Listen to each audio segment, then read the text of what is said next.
जैसे दुखता मदेरे लोणी,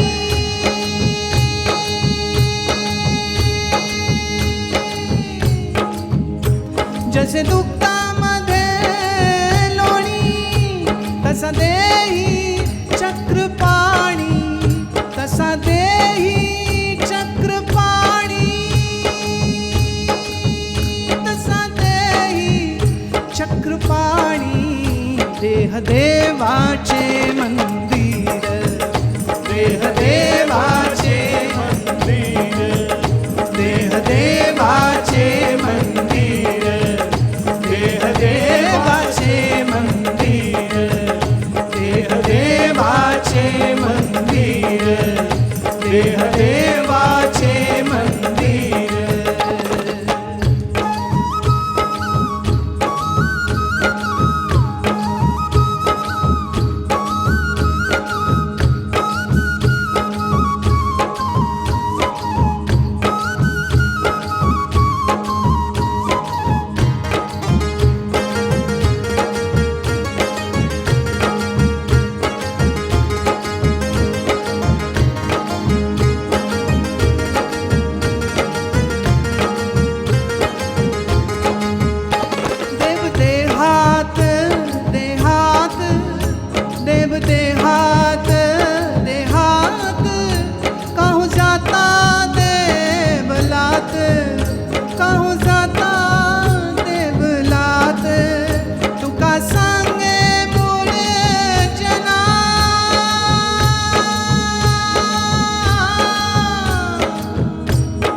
देह देवाचे मंदिर, देह देवाचे मंदिर, देह देवाचे मंदिर, देह देवाचे मंदिर। आत्मा परमेश्वर, आत्मा परमेश्वर, आत्मा परमेश्वर, आत्मा परमेश्वर, आत्मा परमेश्वर। देह देवाचे मंदिर, देह देवाचे मंदिर, देह देवाचे मंदिर, देह देवाचे मंदिर, देह देवाचे मंदिर, देह देवाचे मंदिर, देह देवाचे मंदिर, देह देवाचे मंदिर, देह देवाचे मंदिर, देह देवाचे मंदिर, देह देवाचे मंदिर।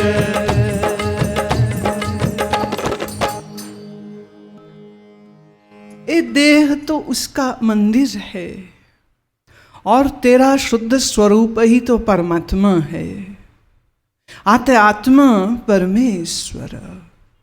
देह पंच तत्व से बनी, उसी में मिल जाएगी। मन माया की लहर है, उसी में एक रहता है। और इस देह और इस मन के पीछे जो तुम हो, साक्षी स्वरूप, दृष्टा स्वरूप, तुम परमेश्वर स्वरूप हो। जैसे हर बूंद में सागर ही होता है, हर छोटी बड़ी बूंद में भी सागर का ही जल होता है। अगर जल को देखेंगे तो बूंदें छोटी बड़ी का कोई विरोध नहीं है सागर के विस्तृत आकार से। अगर आकार को देखेंगे तो बूंद छोटी है और सागर बहुत बड़ा है। लेकिन बूंद के अंदर जो जल है, अगर उसको देखेंगे तो बूंद के भीतर का जल और सागर के भीतर का जल, उसमें कोई भेद नहीं। जब आप अपने आप को मैं देह हूँ, देह बनकर जीते हैं, तो मैंने देह के आकार को जब तुमने अपना माना तो तुम में जो ब्रह्म सत्ता है वो तुम्हारी आंख से ओझल हो जाएगी। देह बनोगे तो फिर देह जन्मी है तो मानना पड़ेगा तुम्हारा जन्म हो गया। फिर देह मरेगी, फिर तुम्हें रोना पड़ेगा कि हाय मैं मर गया। लेकिन अगर यह निश्चय में आ जावे कि यह पंचभौतिक देह में नहीं हूं, जैसे देह पर पहना ये वस्त्र तुम नहीं हो क्या? वस्त्र पहना है, वस्त्र उतार देते हो। दिन में 3 बार कपड़ा बदली करे तो 3 बार वस्त्र भिन्न भिन्न प्रकार के शरीर पर आ जाते हैं। ऐसे ही देखा जाए तो इसी एक जन्म में तुम्हारे कितने शरीर बदल गए, थोड़ा विज्ञान की दृष्टि से समझिए। 3 महीने में हमारे पूरे शरीर में रक्त नया होता है। 6 महीने में हमारे हड्डियों के सेल्स भी बदल जाते हैं। 7 वर्ष में सेल्स भी बदल जाते हैं। तो अगर 7 वर्ष में पूरे हड्डी का सेल चेंज हो गया तो इसका मतलब अगर आपकी आयु 14 वर्ष की है तो एक शरीर 7 में बदला और अब दूसरा शरीर आपके पास है। Whole body gets changed. अगर आपकी अवस्था 21 वर्ष की है तो 3 शरीर बदल गए। जब जन्मे थे तो इतना सा था शरीर, कितना छोटा। और फिर धीरे धीरे देखते देखते अन्न खाते हुए, पौष्टिकता लेते हुए समय के साथ शरीर बढ़ता चला गया, मांस बदल गया, हड्डियां बदल गईं, आकार बदल गया, शक्ल बदल गई। जो पैदा हुआ था 2 किलो का आज वो 70 किलो का है, 80 किलो का है। अन्न खाया, शरीर का स्वभाव है परिवर्तित होना, सो इट चेंजेस, राइट। अगर आज आप अपने बचपन की तस्वीर देखें तो कभी कभी आप ही पहचानोगे कि ये मैं हूं। दूसरे कहेंगे अरे तू तो लगता ही नहीं है ऐसा, तू तो ऐसा लगता ही नहीं है, ये तू है, विश्वास में ही नहीं आएगा। और जो बिल्कुल मान लो जिस दिन बच्चा पैदा हो और उसी दिन का तस्वीर खींच के रखा तो 4-6 ऐसी तस्वीरें रख दो तो खुद को ही संशय हो जाएगी कि मैं कौन हूं इनमें। तो माँ बताती है ये तेरा बड़ा भाई है, ये छोटा है और ये तू है। अपनी ही जन्म के समय की अगर तस्वीर खींची हुई हो तो मुश्किल हो जाएगा कभी कभी आपको ही पहचानना कि यह मेरा देह है। अगर आज आपके शरीर की आयु 70 वर्ष की है तो 7 के हिसाब से आप गुणा करके देख लीजिए, मल्टीप्लाई कर लीजिए, 10 bodies have changed, 10 bodies have changed। कितना शरीर बदल गया, रोज बदल रहा है कि आप नहीं देखते। चोट लग जाए, मांस उतर जाए, आप दवा लगाते रहिए, आप देखते देखते देखते 3 महीने में नई चमड़ी आ जाती है। पहली चमड़ी कहाँ गई? हम सिर में कंघी करते हैं, रोज बाल निकलते हैं, बाल टूटते हैं, नए आते रहते। जब तक तो नए आते तब तक तो परवाह नहीं, जब गिरने ज़्यादा और आने कम हो जाएं तो चिंता होने लग जाती है। और पित्त की अधिकता जब हो जाए, मैंने ये जो लोकल पित्त है ये बिगड़ता है केमिकल्स के उपयोग से। इस विषय में बस इतना सा कहती हूँ, जो आपके घर में नानी दादी जो तरीका इस्तेमाल करते थे ना सर धोने का, आंवला शिकाकाई रीठा से, दही से, छाछ से, ऐसे जो सब चीज़ें वो इस्तेमाल करते थे। हिबिस्कस का फ्लावर होता है, हिबिस्कस, अगर उसको और उसके पत्तों को पीस करके आप सर में लगावें तो भी मुल्तानी मिट्टी से हमारे पुराने लोग सर धोते थे। तो मैं इसलिए बात कर रही हूँ क्योंकि मुझे ये दिख रहा है यहाँ गंजे थोड़े बढ़ते जा रहे हैं। और महिलाओं के थोड़े से ज़्यादा बाल होते, थोड़ा वो उनको स्टाइल भी आता ना बनाना, तो बाल निकल गए हों तो छुपाना आता है। और जो पुरुष बाल कटा कर रखते हैं तो उनकी तो चांद बड़ी जल्दी दिखने लग जाती है। तो केमिकल का उपयोग साबुन और शैम्पू के रूप से अगर हम ना करें तो बहुत अच्छा रहेगा। थोड़ा सा अपने जो हमारे शास्त्र है ना, थोड़ा आप उसको देखेंगे तो उसमें बहुत सारे ऐसे फॉर्मूला आपको मिल जाएंगे। या किसी वैद्य से बैठ के समझ लीजिए, अथवा घर के जो बड़े बुजुर्ग हैं उनसे पूछिए जब शैम्पू नहीं होते थे तो वो कैसे सिर धोते थे, और वही तरीका सही है। तो वो अगर करते रहेंगे तो थोड़ा खेती बची रहेगी, नहीं तो सब उजड़ जाएगा।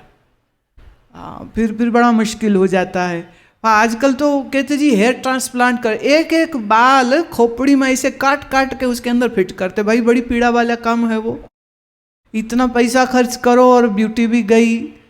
तो उससे अच्छा है कि थोड़ा सा बुद्धिमत्ता के साथ अपने शरीर को केमिकल्स से बचा के रखना चाहिए। थोड़ा डब्बा बंद चीज़ें कम खाइए, थोड़ा पुरानी बासी खट्टी चीज़ें थोड़ा सा कम खाइए, और थोड़ा प्राणायाम अधिक करिए, और मन को भी शांत रखिए। तो उसके साथ ये जो प्रदूषण का कारण हो रहा है ना, इससे लोगों की जो जवानी जानी चाहिए थी ना 50 में, वो 40 में ही निकल रही है, 35 में ही। कई तो मैं देखती हूँ अभी वो 28 के भी नहीं हुए हैं और गंजे से हो गए हैं, और शादी नहीं हो रही बेचारे की, तो अब वो हेयर वीविंग करा रहे हैं। तो एक दिन देखा तो अरे तेरे इतने बाल कैसे आ गए, क्या किए तुमने? बोले हेयर वीविंग कराया है, अपने नहीं है उधार के है। मैं कितने दिन चलेंगे? बोले 3 साल। मैं 3 साल बाद फिर खर्चा, और प्रकृति ने हमें बाल फ्री में दिए नहीं? बालों का बिल आता है क्या आपको? छोटे बाल है तो कम बिल, लंबे बाल है तो ज्यादा, कोई बिल नहीं, फ्री में मिले हैं। थोड़ा उसको सुरक्षा करना, थोड़ा उसका रक्षा करना अच्छा होता है। ऐसे तो देखो शरीर मिट्टी मिट्टी होएगा, वो तो तय है, लेकिन जब तक है तब तक इसकी रक्षा सुरक्षा करना हमारी जिम्मेदारी होती है। 7 वर्ष में आपके शरीर का पूरा ढांचा बदल जाता है। देखते देखते बचपना गया, जवानी आई, फिर जवानी का जो शरीर है वो भी ढलता जाता है, और बुढ़ापा धीरे धीरे आता जाता है। अब हम उसको तो रोक नहीं पाए। कोई बच्चा कहे कि मैं जवान नहीं होना चाहता हूँ, कोई तरीका है कि वो ना हो जवान? हो ही जाएगा, वो रोक ही नहीं सकते।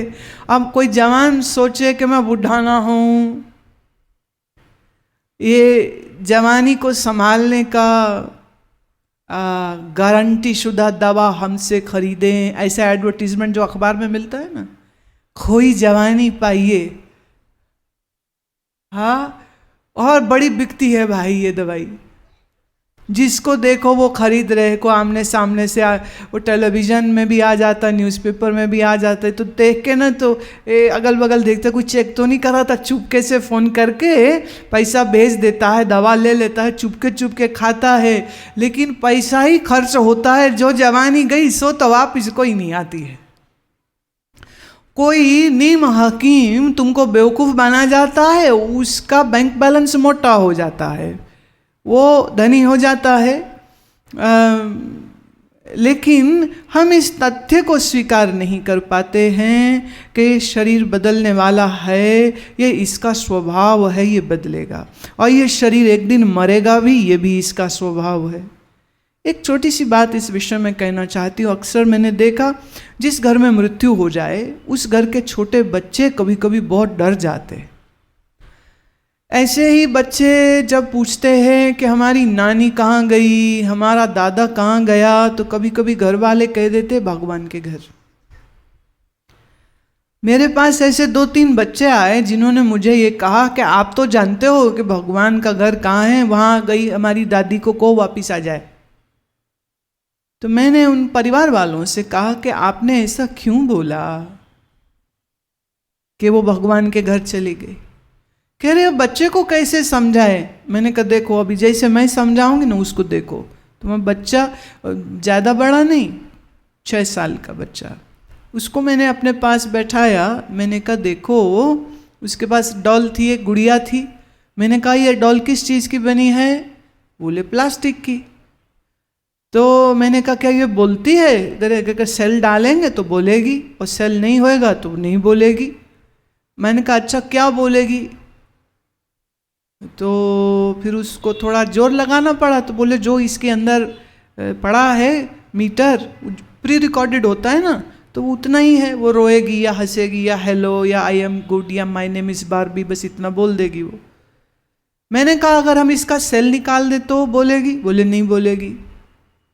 मैं अच्छा अगर ये प्लास्टिक का जो इसका डॉल का बॉडी है, अगर इसको मोमबत्ती की आग लग गई तो क्या होगा? बोले तो पिघल जाएगी। तो मैं फिर क्या होगा? बोले फिर डॉल जैसी मुझे सुंदर दिख रही है वो नहीं दिखेगी। मैंने कहा ऐसे ही तुम्हारा मेरा शरीर पंचभूत से बना है और हमारे शरीर के अंदर प्राण की बैटरी पड़ी हुई है। तो जब तक प्राण रहता है ना तो हम बोलते हैं, सुनते हैं, खाते हैं, गाते हैं, नाचते हैं, सुनते हैं, बातें करते हैं। पर जब इस शरीर का अंदर जो बैटरी है वो ख़त्म हो जाए, प्राण, तब ये शरीर चलता नहीं है। तो जब ये शरीर चलता नहीं है तो जिससे ये बना है उनमें इसको हम वापस मिला देते हैं। और इस शरीर के अंदर एक और चीज़ है जिसको कहते हैं मन, और मन के पीछे एक और है, वो है तुम। तो उसको जीव बोलते हैं। तो जब ये शरीर खराब हो जाता है तो ये शरीर छोड़ के जीव जो है वो नई जगह चला जाता है, क्योंकि अभी बहुत कुछ देखना है, सुनना है, सूंघना है, कमाना है, काम करना है। तो जो कुछ करने की इच्छा होती है उसकी पूर्ति के लिए फिर से एक और नया शरीर हमको प्रकृति दे देती है। पर ये डॉल अगर जैसे पिघल जाए आग लग के तो दोबारा वही नहीं बनेगी। बाजार से एक नई डॉल तो तुम ला सकते हो, मैं समझ लेगी। कहता हाँ, 6 साल का बच्चा मुझे कहता है मुझे समझ लग गई। मैंने कहा तो फिर बताओ तुम्हारी दादी कहाँ है? कह रहे दादी की बैटरी खत्म हो गई थी।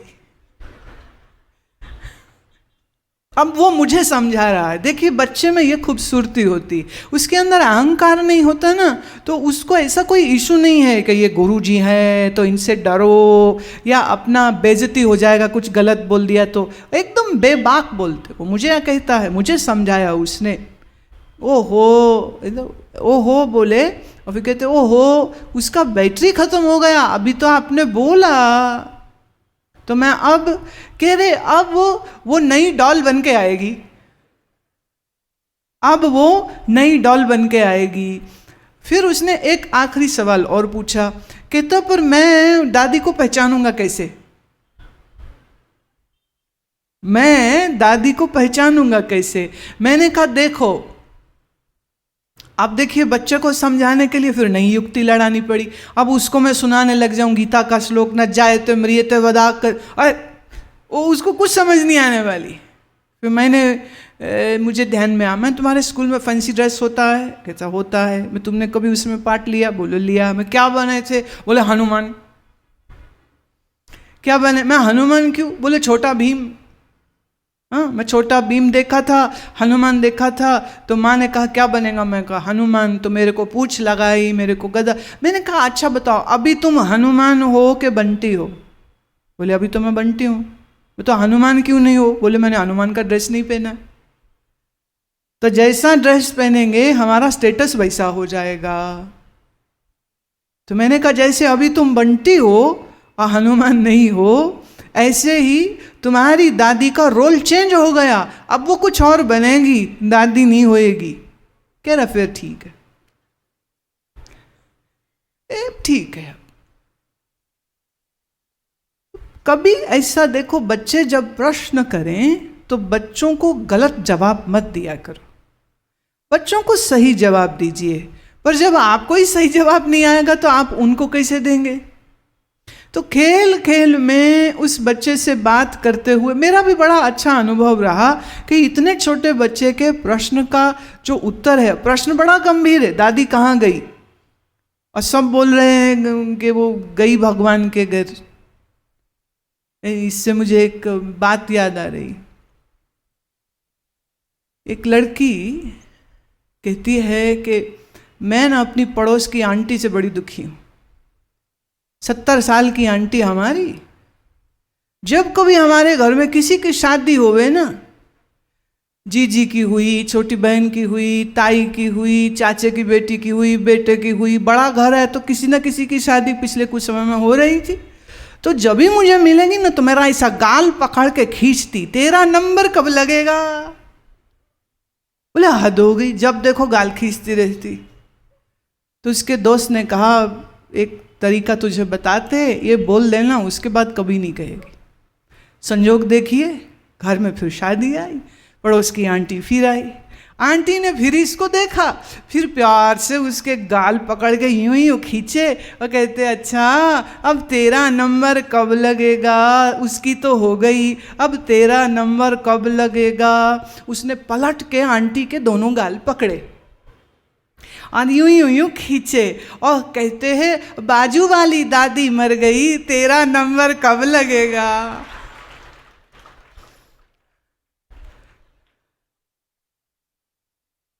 एक घर में दादाजी की हो गई मृत्यु, सब रो रहे थे। पोते ने पूछा रोती हुई दादी को, ये दादा कहाँ गए? बोली भगवान के घर चले गए। वो दादी की गोद में बैठ गया, कहता दादी तू कब जाएगी? दादा तो गए भगवान के घर, अब तू कब जाएगी? अरे ऐसे मत बोल, ऐसे मत बोल देवा, ऐसे मत बोल, ऐसे मत बोल। बोले अब तो बुरी बात होती भगवान के घर जाना। गलत जवाब हम देंगे तो बच्चों में संस्कार गलत आता है, गलत धारणाएं बनती। जीवन के यथार्थ से परिचय कराइए। लेकिन हम अजीब लोग हैं, घर में अगर मृत्यु हो जाए तो तुरंत बच्चों को पड़ोसी के यहाँ, रिश्तेदार के यहाँ भेज देंगे कि बच्चे डर जाएंगे, बच्चों को समझ नहीं लगेगी। सच ये बात है कि बच्चों को अगर यह ज्ञान रहेगा, they are much intelligent and much smarter than you adults. आप जब उनके साथ एक सुलझे हुए वार्तालाप को करेंगे, वो बच्चे जरूर समझते हैं और बहुत अच्छे से समझते हैं। और मृत्यु को छिपाने की आवश्यकता क्या है? जीवन का सत्य है, जीवन का तथ्य है। हर शरीर जो जन्मा है वो एक दिन मरेगा। अब इसको छुपाने की क्या आवश्यकता है? कबीर साहब कहते हैं आत्म अनुभव सुख की का कोई बूझे बात। मैं आत्म स्वरूप हूँ, इसका अनुभव करने की बात को कौन समझेगा, कौन बूझेगा? कह जो कोई जानई, कह अपनो ही गात। कौन है जो अपने आप को जानना चाहता है और कौन है जो अपने आप के मूल स्वरूप को, गात माने मूल स्वरूप से हम अपने आप को पहचान सके। आत्म अनुभव जब भयो तब नहीं हर्ष विषाद। जब आपको आत्म अनुभव हो जाएगा तो ना मन में हर्ष आएगा, ना मन में विषाद अर्थात शोक आएगा। चित्त दीप सम है रहो, तुम्हारा मन, तुम्हारा चित्त ऐसे दीपक की लौ जैसा हो जाएगा जो हिलती नहीं है, एकदम स्थिर हो गई है। इसी तरह तुम्हारा चित्त स्थिर हो जाएगा। तजकर वाद विवाद और मन के समस्त द्वंद्व, वाद विवाद सब तुमसे छूट जाएंगे। कबीर सोया क्या करे, जाग के जपो दयार। उस दयालु करुणा निदान को जपो। क्यों सो रहे हो? एक दिन है सोवना, लंबे पांव पसार। एक दिन तो आना ही है जब पैर लंबे करके पड़ जाएगा, तू चिरकाल निद्रा में सो जाएगा। माने मुर्दा लेटा हुआ ही तो होता है, और मुर्दा जो एक दफे हो गया फिर तो वो उठता ही नहीं है। बोले तब सो लेंगे। अभी नहीं सोने का समय, अभी तो उठिए, उठ के भजो भगवान। अरे देखो देखो देखो, क्या देखो? जाके संगते बिचरा, ताही के संग लाग। जिससे तुमने अज्ञानतावश अपने आप को भिन्न जान लिया है, मैं भिन्न हूँ, प्रभु दूर है, और अपने आप को देह मान लिया और पंचभूत के शरीर में मैं मेरी फंसा लिया है। इस अज्ञान की निवृत्ति करो और अपने मन को जोड़ो, वापिस भीतर उतरो, अपने आप को जानो। मन क्या है वो देखो, शरीर क्या है वो देखो, इंद्रियां कैसे व्यवहार करती हैं ये देखो, समझो। और ये सब जब आप समझने की प्रक्रिया में जाएंगे तो इसी प्रक्रिया को कहते हैं सांख्य योग। इसी को कहते हैं सांख्य योग। सांख्य योग की चर्चा श्री कृष्ण महाराज ने गीता में बहुत सुंदर तरीके से करी। क्षेत्र क्षेत्रज्ञ का भेद क्या है, दृष्टा और दृश्य का भेद क्या है, और तुम दृष्टा हो और शरीर और मन और बुद्धि और इंद्रिय तो दृश्य हैं। दृश्य जड़ है और इसको देखने वाला जो है सो चैतन्य रूप है। 2-3 दिन पहले यहाँ एक महिला ने मुझसे पूछा, मैं तो रोगी हूँ, बुढ़ी हूँ, मेरे को आत्मा अनुभव कैसे होगा, कैसे होगा? अरे शरीर तो आत्मा है नहीं, तो शरीर बूढ़ा हो कि जवान, इससे क्या फर्क पड़ता है? शरीर रोगी हो या स्वस्थ, इससे क्या फर्क पड़ता है? देखो भाई, जो तुमने कपड़ा पहना है, अगर उसमें कोई कील लग जाए, लोहा लग जाए, कपड़ा फट जाए, तो कपड़े के फट जाने से तुम थोड़ी फट जाते हो। कपड़ा फटता है तो तुम नहीं फटते हो। ऐसे शरीर तुमसे भिन्न है। शरीर बच्चा है कि जवान है कि बूढ़ा है, ये शरीर की अवस्था है, तुम्हारी नहीं है। और मुझे आत्मा का अनुभव कैसे होगा? अरे ये जिसको तू मुझे कह रही है, ये मुझ क्या है, ये ढूंढो। Who is this I who wants to know आत्मा? कई लोग सोचते हैं कि हमारे ना शरीर के अंदर एक अंगूठे जितनी लंबी चीज होती है जिसका नाम है आत्मा। जब हम किसी मुर्दे को फूंकते हैं ना, तो वह आत्मा बाहर निकल जाती है और फटती है और आवाज करती। कैसी कैसी धारणाएं बन रखी। हमारे शरीर में अंगूठे जितने शेप की एक होती है आत्मा, जो हमारे हृदय के अंदर रहती। अरे भाई, किसी कार्डियोलॉजिस्ट से पूछ के देख लो, वो दिल को चीरे फाड़े हैं, उनको तो कोई अंगूठे के आकार की आत्मा नहीं मिली। तुम क्या कह रहे हो? आत्मा मतलब मैं।